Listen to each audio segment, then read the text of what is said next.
In the spirit of still fulfilling my promise and as we continue to navigate this new tax landscape, today's video focuses on value added tax. Hello everyone, welcome back again to Excel with Ugo. In today's video, I'll be sharing with you another edited session from a professional webinar where myself and a colleague was invited to speak on the same topic. Please listen. Value added tax. So there have also been some changes lately in the value added tax. Well, first of all, what exactly is value added tax? So this is a tax, a type of consumption tax that is charged on goods and services at each stage of production and distribution, but the final cost is borne by the consumer. Now let me break this down further. Looking at a typical supply chain, from the manufacturer to the wholesaler to the retailer and then to the final consumer. When a manufacturer manufactures its goods, at the time of sale to the wholesaler, the manufacturer charges what is called an output VAT to the wholesaler. And for the wholesaler who is buying from the manufacturer, that VAT becomes an input VAT. An output VAT is the VAT charged on sale of goods to customers, while an input VAT is the VAT the person buying pays for the purchase of goods. The output VAT is a liability which you owe to the government, while the input VAT is an asset that is usually claimable. Therefore, the net VAT payable is now the difference between the output VAT and the input VAT. Whatever you get becomes what you eventually pay to the government. In a situation where the output VAT is higher than the input VAT, the balance is what you pay to the government. But when the input VAT becomes higher than the output VAT, that amount can be claimable, usually carried over to further deduct or reduce any future output VAT. Now, to the second part of the supply chain, the wholesaler then gets to sell his own goods to the retailer.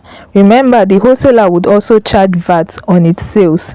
Therefore, the VAT the wholesaler is charging to the retailer is an output VAT, whereas the VAT that the retailer pays to the wholesaler becomes an input VAT to the retailer.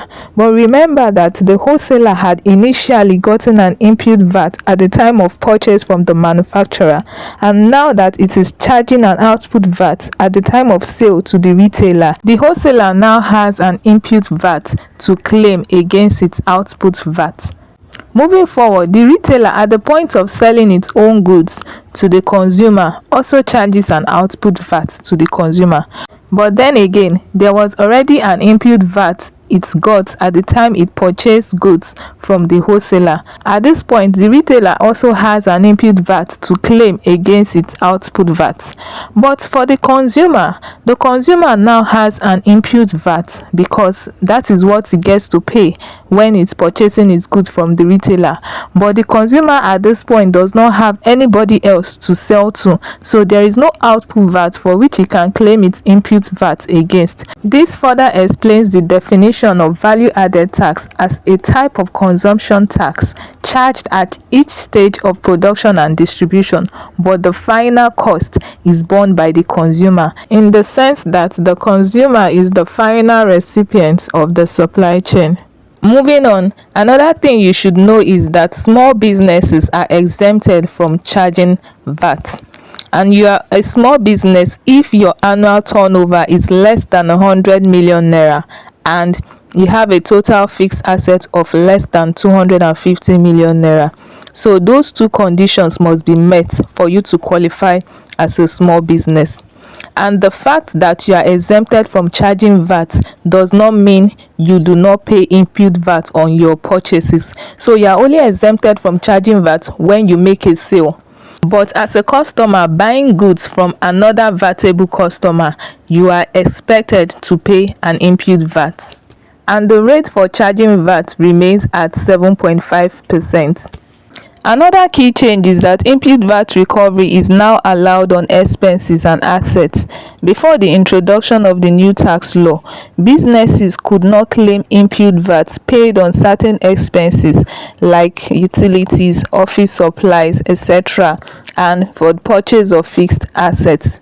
Rather, such VAT would usually be added as part of their cost. But now, businesses can now claim the input VAT paid on such expenses and capital assets, thereby giving opportunities for businesses like the professional service firm to also claim input VAT against their output VAT.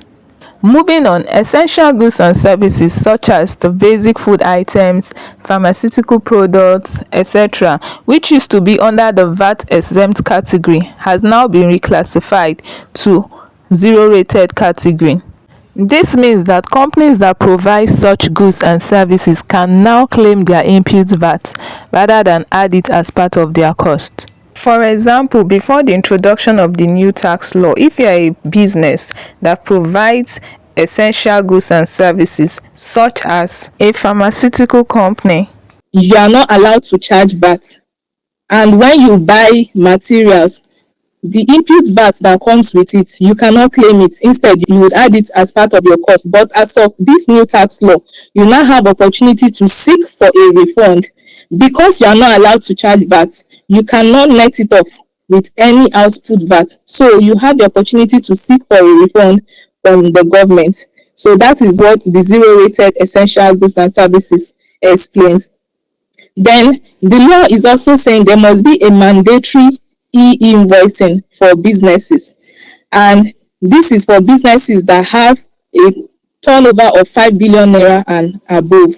So what they are trying to say is that you must now ensure that your system, your accounting system that you use to generate invoice in your company, must be linked to Federal Inland Revenue Service, so that this can be monitored and they will get a real-time update of what you are actually saying your turnover is. And as such, the ability to evade tax will be slim. So you wouldn't have such opportunities to do so. This is just to enable governments track companies who would want to run away from paying taxes. So what are the key updates in VAT? Service businesses can now claim back the VAT they pay on expenses due to the updated input VAT recovery. So, because input VAT could not be claimed on expenses and assets before, so by default, businesses that render services like, let's say, a regular professional firm do not have what they can claim input VAT on. But as of now, that input VAT recovery has been extended to expenses and assets. So this now gives this type of businesses the opportunity to claim back VAT. And of course, this must be linked to the services for which they provide and also charge VAT on. So now, as a professional firm, when you've given out your invoice for rendering a service, you must also charge VAT, which becomes your output VAT, so that when you are now claiming back this input VAT, you can net it off. But if for any reason you do not apply any VAT on your invoice, you cannot claim what we call the input VAT. So that is clarity on that. So how about non-resident persons? Because as a non-resident person not residing in Nigeria, you would normally not expect to pay VAT on your invoices or charge VAT on your invoices. But the new tax act is saying, as long as you're a non-resident person who makes taxable supplies to a person in Nigeria, you are now required to register for tax with the Nigerian Revenue Service and include VAT on your invoice. So long as you're making taxable supplies to person residing in Nigeria, that means you're doing business with somebody residing in Nigeria, you are expected to register for tax. And for that reason, when you are charging the person, you must also include VAT on your invoice. And whereby you are a non-resident person making supplies to somebody who is in Nigeria, because you are not residing in Nigeria, of course, it will be difficult for you to pay VAT to the Nigerian government. But how then will your VAT be paid? The law is saying you, who they are making supplies to. You, who is the Nigerian company doing business with them, you are expected to withhold that VAT. So now I'm giving you an invoice as a non-resident company, and say for 500 million naira, and I've included my VAT on that invoice, say 7.5% above it. So instead of me, the person that is buying from you, me being the resident company or the resident person in Nigeria, when I want to pay you, I will not pay you your money plus VAT. What I will do is I will only pay you the money for the service you have rendered. But you see that VAT aspect, I would withhold it and by myself pay it to the government. So that is what the law is saying. So for non-resident individuals, because they cannot remit directly to the government, you, who is the resident company they are doing business with, you are expected to withhold that VAT and pay on their behalf.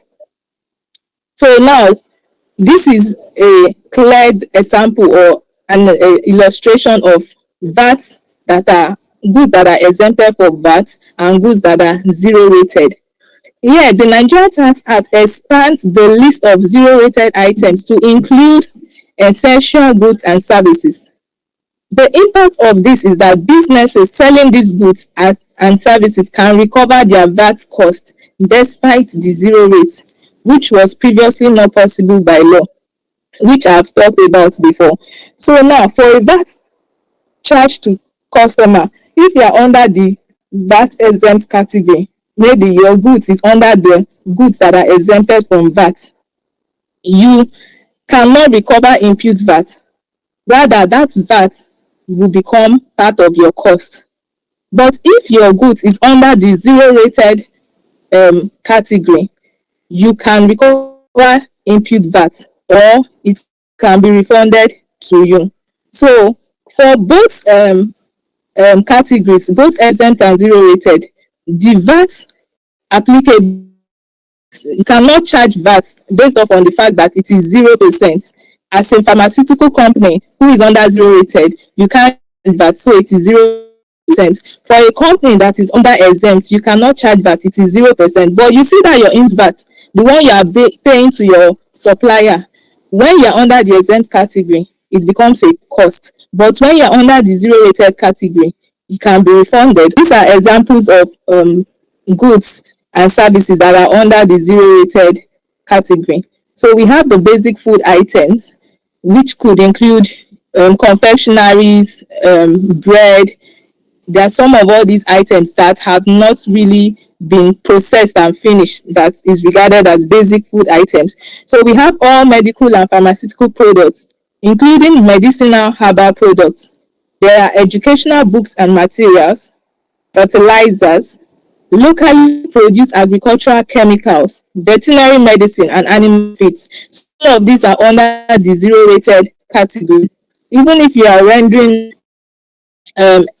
goods, including as if you are exporting goods in the oil and gas sector, electric vehicles, if you are into this type of business that provides this type of services, you're under the zero rated category, and as such, you can claim your input VAT, but you cannot charge output VAT. You can claim your input VAT, you cannot charge output VAT.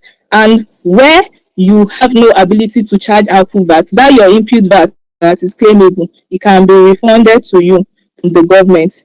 Now, these are the goods and services that are under the exempt category. So for these ones, you cannot claim your input VAT. Rather, it will be added as part of your cost, right? So examples of all these are goods purchased for use in humanitarian donor-funded projects. So these are basically for non-profit making organizations, charitable organizations. So for people that are into baby products, right, especially products that are between 0 to 3 years, you are under the VAT exempt category. We have locally manufactured sanitary towels. So all these are under the exempt category. So for this set of people, you can not charge VAT and you cannot claim input VAT. Rather, you add it as part of your cost. So now the Act also introduces what we call The reverse VAT. This means that even if a company has, for any reason, not charged VAT when they are rendering service to you and giving you your invoice, that you are expected to self-charge yourself VAT and pay it to the government. In the event where you do not do so, of course, there are penalties that are attached to it. So now, the digital tax compliance, I talked about the mandatory e-invoices earlier on. So the Nigeria Tax Act introduced this e-invoices system basically for real-time reporting and monitoring of invoices. And of course, this also allows for accurate record keeping, improved regulatory oversight, and improved VAT compliance. Because, most times companies would want to find a way to evade tax. Nobody really likes paying for tax, right? But now the government is saying, so we are not going to wait for you anymore to come and tell us this is what you sold and this is what you paid. But rather, we want to be able to see real time what you are doing. So at every point in time you are raising an invoice to that your customer, the government is also getting a notification, because what they want to do now is to link their own system with the system of companies, right? And like I said before, basically companies that are doing a turnover of 5 billion naira. and above. This is to also ensure compliance. And it is also the service that will determine the type of software that is required for this process to be done. And what is applicable is that if for any reason the software, your accounting software you are using now, does not is not suitable, such that it cannot be linked to that of the new FRS system, you may be actually required to go and change or upgrade your software so that it can be done correctly. So the pilot phase has commenced since the 1st of August 2025, starting with businesses with turnover of at least 5 billion naira. The implementation deadline for this category has also been set as November 2025. So companies are expected to start registering and start improving their system so that they can comply with this new mandatory e-invoicing system. There you have it, the key changes of the value added tax under the new Nigerian tax law. Remember, I'll continue to release videos like this on other topics, so please be on the lookout. If you have any question, kindly drop it in the comment section and I'll be glad to answer it. If you have not subscribed yet, please do so, like and share this video and hit the notification bell so you will be notified anytime a new video is uploaded. Thank you for watching and I'll see you in other videos. Bye for now.